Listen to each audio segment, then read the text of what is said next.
Bonsoir. Merci Franck. Alors effectivement, je représente le cabinet FIDAL, donc je suis avocat fiscaliste, directeur associé. Je dirige le bureau d'Aix-en-Provence, donc j'ai très plaisir à être à Paris ce soir pour vous présenter avec toute l'équipe ces options, disons, par rapport à la crise. Alors, effectivement, j'ai le mauvais rôle ce soir parce que je dois vous parler de fiscalité. Alors, je vais bien sûr éviter de vous parler de tout ce qui pourrait permettre disons, d'être optimiste en cette période, parce que par rapport aux tendances haussières qu'on a vues, là, c'est sûr que les tendances haussières existent en matière fiscale, ça, on les voit. Ça va devenir très difficile. Bien sûr, ça va nous obliger à beaucoup d'ingénierie, et donc faites-nous confiance pour vous assister, pour que, disons, les taxes nouvelles ou l'accroissement de la fiscalité ne soit pas trop confiscatoire. Ceci dit, juste un petit point particulier sur les mesures qui concernent les plus-values sur les valeurs mobilières. Bon, il est tout à fait inique et, disons, abusif de taxer, à partir du 1er janvier 2012, des cessions de parts qui ont été faites cette année, cessions d'actions, par exemple pour des entrepreneurs, des chefs d'entreprise, voire même des médecins qui se sont mis en société exercice libéral, qui ont vendu leur part à un confrère pendant l'année et qui se retrouvent taxés à 60% de manière plus ou moins rétroactive, alors qu'ils devaient payer 34,5% maximum, ce qui était déjà pas mal. Ça. Donc on arrive à des aberrations. Bon, on pense quand même que il va y avoir, ça remue, il va y avoir pas mal disons, de correctifs, et on l'espère. Il va falloir que les lobbies s'en occupent. Mais enfin, pour vous citer l'exemple de taxation qui existe maintenant, on dit qu'on va taxer les gros spéculateurs, et puis finalement on taxe tous ceux qui travaillent et qui ont, disons, créé des entreprises. Bon.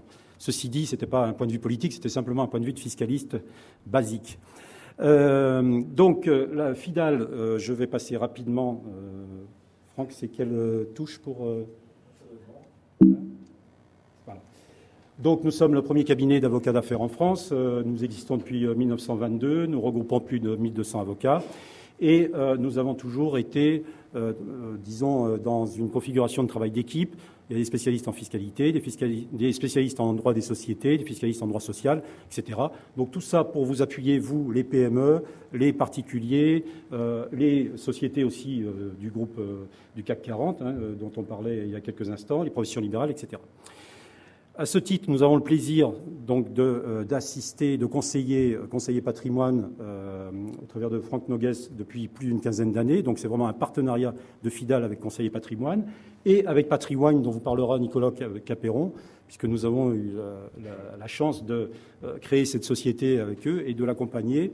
Et Nicolas vous en parlera, vous verrez, c'est un challenge très intéressant et qui marche.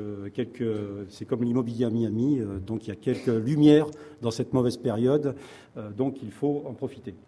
Alors, je vais donc vous parler très rapidement, donc je ne vais pas vous brosser un panorama de la fiscalité française à l'heure actuelle, ça risquerait plus de vous arracher des larmes que des sourires. Par contre, ce qui est intéressant et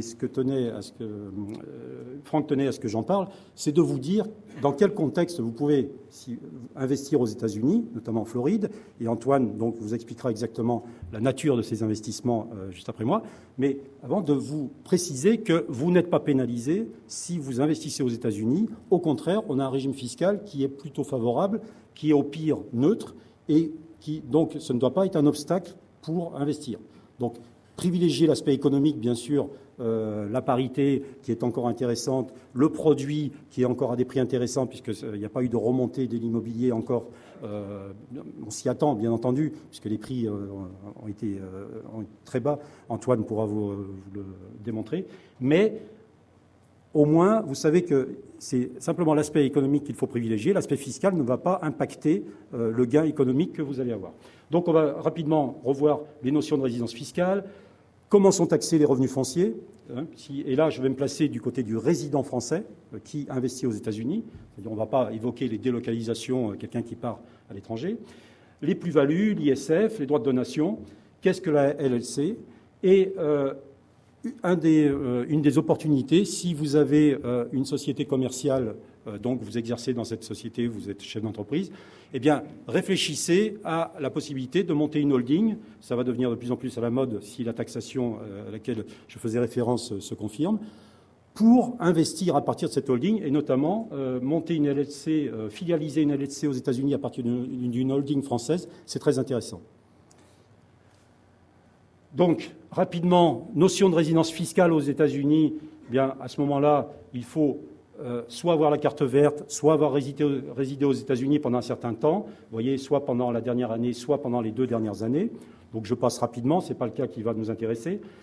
Une personne qui est considérée comme résident fiscal en France, elle a son foyer en France ou son lieu de séjour principal ou son activité professionnelle ou surtout ses intérêts économiques. Bon, donc, considérez que vous êtes plutôt dans ce cas. Vous êtes résident français. Et là, on va se poser la question, j'ai acheté un bien aux États-Unis, je le donne en location, je suis taxable, en principe, selon le régime des revenus fonciers.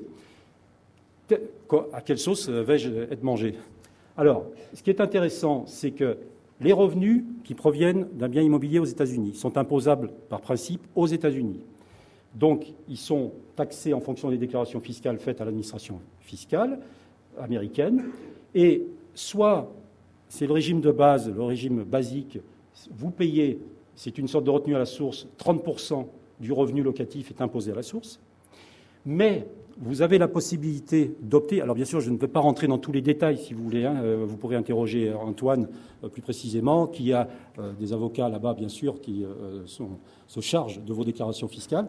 Mais vous avez le principe de pouvoir opter pour ce qu'on appelle les ECI. Et à ce moment-là, votre revenu imposable sera taxé selon les normes américaines. Donc c'est une option qui vous est offerte, bien que vous soyez résident, non résident américain, vous êtes résident français. Et là, le gros avantage, c'est qu'on se retrouve dans un régime, si vous voulez, où vous pouvez passer pratiquement toutes les charges, ce qui n'est pas le cas dans le cadre des revenus fonciers, où vous pouvez passer très peu de charges. Et vous êtes très rapidement imposable sur des bases importantes. Tandis que là, vous allez pouvoir amortir le bien immobilier, bien qu'il s'agisse d'un bien d'habitation, vous allez pouvoir déduire toutes les charges liées à cette gestion, les taxes foncières, assurances, intérêts d'emprunt, et jusqu'à un billet d'avion par an, parce que vous êtes résident français. Il est normal que vous alliez voir ce bien situé aux États-Unis pour vous préoccuper de la gestion de ce bien. Bon, donc, vous voyez, c'est assez souple. Donc, dans la plupart des cas, retenez ce principe, vous aurez un résultat qui sera très proche de zéro. Et s'il dépasse zéro, vous avez de toute façon un abattement de 3 800 $ par personne à charge pour cet impôt ECI. Donc, vous voyez, principe intéressant. Alors, vous allez me dire, d'accord, bon, j'ai un résultat presque non imposable aux États-Unis. Ceci dit, je suis toujours en France, donc il faut bien que je déclare un revenu en France au titre de cette location. Alors, effectivement, la convention fiscale franco-américaine prévoit que vous allez prendre en compte ce revenu pour le calcul de votre revenu français. Donc, fictivement, et c'est là qu'intervient cette notion de crédit d'impôt fictif, c'est rare dans les conventions fiscales, mais ça existe dans la convention fiscale franco-américaine qui vise à éviter les doubles impositions. Le principe, c'est qu'on va rajouter fictivement, si vous voulez, le revenu américain. Là, dans mon exemple, par exemple, c'est 100 de revenus fonciers nets américains, 200 de revenus nets en France. On va d'abord calculer l'impôt, donc à la tranche marginale, sur le total de ce revenu mondial, en quelque sorte. Et puis ensuite, on va déterminer la quote-part d'impôt français qui est générée par ce surplus américain. Eh bien, cette quote-part d'impôt français fictive est égale au crédit d'impôt qu'on vous accorde, ce qui fait qu'en bout de course, retenez l'essentiel, vous n'êtes pas imposable sur ce revenu américain en France. Donc, régime intéressant, puisque vous avez pu déduire un maximum de revenus là-bas. Et sur l'État français, si vous voulez, considère que vous vous êtes acquitté de votre impôt aux États-Unis, donc il ne va pas venir vous retaxer en France. Vous avez une concordance entre les revenus tels qu'ils sont déclarés là-bas et taxés et ce que vous rapatriez en France. La seule chose, là, ça joue sur votre tranche marginale d'imposition qui peut être augmentée par ce fait, puisque vous ajoutez ce revenu américain d'abord pour le calcul de votre impôt. Mais c'est très marginal. Alors, une chose à laquelle il faut être, très attentif, c'est l'équivalent de l'impôt foncier. Donc, l'impôt foncier aux États-Unis, retenez qu'il est en gros de 2% de la valeur du bien, 1,75 de la valeur du marché. Antoine pourra vous donner plus de renseignements là-dessus. Par contre, attention, si vous êtes propriétaire d'un bien là-bas et que vous ne payez pas cette property tax, vous pouvez être, voir votre bien saisi par le fisc américain. Il ne rigole pas avec ça, et donc il faut vraiment avoir une gestion rigoureuse. C'est pour ça que Franck s'est appuyé sur Antoine pour que les biens là-bas soient gérés dans les règles de l'art et que vous n'ayez pas de problème de gestion. Au niveau des plus-values, là on n'est plus dans un crédit d'impôt fictif, on est dans un crédit d'impôt réel. Donc retenez que si vous vendez un bien aux États-Unis, vous avez en principe une taxation au taux de 15%. Il y a des exceptions. Pour ceux qui sont intéressés, on pourra vous donner plus d'enseignements lors du cocktail après qui suivra cette réunion. Mais l'avantage, c'est qu'après, vous déclarez cette plus-value en France, mais vous allez imputer sur votre impôt l'impôt que vous avez payé aux États-Unis. Là, on est donc dans un système beaucoup plus simple. Je paye 15% aux États-Unis, je déclare l'ensemble de ma plus-value en France, je calcule l'impôt, et je déduis en bout de course mon impôt américain qui constitue un crédit d'impôt en France. Donc là, c'est du classique, ce n'est pas un faux crédit d'impôt, là c'est du vrai, j'ai payé là-bas, mais j'en tiens compte dans mon imposition ici. Et à ce moment-là, j'applique les règles françaises. L'ISF, donc pas d'ISF aux États-Unis, vous savez que ça devient rare dans le monde entier, mais bon, on a cette particularité encore en France, et puis à mon avis pour longtemps. Donc, bien entendu, votre bien immobilier aux États-Unis est taxable en France à l'ISF sur les mêmes règles. Alors, bien entendu, s'il est dans une LLC là-bas, si c'est détenu par une holding, etc., vous m'avez compris. Voilà, mais j'en dirai pas plus. Donation et succession. Donc, le principe, c'est que vous n'aurez pas de droit de succession à payer aux États-Unis, sauf si vous avez réalisé un investissement très, très important. Bon. Ceci dit, tout ceci, c'est le droit positif américain disons, fin juin. Donc, ça évolue très vite quand même. Donc, à chaque fois, bien se reporter à Antoine et à nos correspondants là-bas pour voir l'évolution. Mais le principe, c'est ça, c'est que vous n'aurez pas de droit de succession aux États-Unis, si vous voulez, sur les biens là-bas, si vous décédez, sur vos biens immobiliers. Par contre, si vous réalisez une donation, là, vous êtes imposable pour 35%. Mais là aussi, ça va constituer un crédit d'impôt que vous allez pouvoir imputer en France. Donc là, on est dans du classique. Alors, ce qu'on vous conseille en général, c'est de monter une structure ad hoc aux États-Unis. Et la meilleure, c'est la LLC. C'est une structure hybride, si vous voulez, entre la partnership, c'est une sorte de... la partnership, ça ressemble à une SCI, en France. C'est une société transparente. Nous, les fiscalistes, on dit même translucide, parce qu'elle a son propre résultat, et qui après est dispatché entre les associés. Et la corporation qui, elle, se rapproche plus de la SARL ou de la société anonyme, qui est vraiment une société de capitaux. L'avantage, c'est que la LLC, vous avez une responsabilité limitée aux apports, donc c'est comme dans une SARL en France. Vous ne pouvez pas voir vos biens personnels engagés en cas de déconfiture de la société. La LLC est gérée par ses associés, c'est assez souple, il n'y a pas de conseil d'administration, etc. C'est un peu comme la SARL en France, vous avez un gérant. L'avantage, c'est qu'elle est translucide justement au niveau de l'imposition, c'est-à-dire que ses résultats sont déterminés, comme pour les revenus locatifs qu'on a vus tout à l'heure, par transparence. Eh bien, vous allez vous retrouver dans le premier cas de figure avec votre crédit d'impôt fictif si vous êtes associé d'une LLC.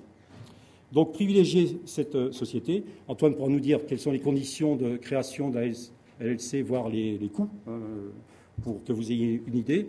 Mais disons que c'est un instrument juridique, un instrument de gestion intéressant si vous investissez là-bas. Donc là, on est dans le cas du résident français qui achète en Floride. Donc, il va acheter par le biais d'une LLC. Pour finir, ce montage que nous recommandons pour ceux qui ont une entreprise et qui ont des dividendes, eh bien, plutôt que toucher les dividendes et taxer dessus, interposer une holding qui pourra éventuellement investir dans la LLC. Pourquoi ? Parce que de votre entreprise à cette holding, on bénéficie du régime Murphy en matière fiscale, c'est-à-dire que les dividendes ne sont pas taxables dans la holding. Donc vous avez votre résultat en bas, vous remontez 100, les 100 ne sont pas taxables. Il y a juste une quote-part de 5% que vous, imposez à l'IS, donc à 33 1/3. Mais l'avantage, c'est que l'argent qui est remonté par le biais de ces dividendes, vous allez pouvoir l'investir là-bas sans être taxé à l'impôt sur le revenu. Donc vous investissez, vous avez une force de frappe financière en quelque sorte beaucoup plus importante, puisque ça n'aura pas transité par votre impôt sur le revenu, par votre foyer fiscal. On reste dans le cadre d'une logique de groupe, et l'avantage, c'est que la LLC étant transparente, eh bien, les revenus locatifs vont bénéficier du même régime qu'on a vu tout à l'heure, c'est-à-dire que le crédit d'impôt fictif, si vous voulez, c'est pas un faux crédit, c'est le crédit d'impôt fictif, et tous les avantages du revenu américain déterminé selon les règles américaines, avec ce que je vous disais à titre anecdotique, même la possibilité de déduire un billet d'avion pour la Floride. Donc voilà ce qu'on voulait vous dire pour vous rassurer en quelque sorte sur l'investissement Miami.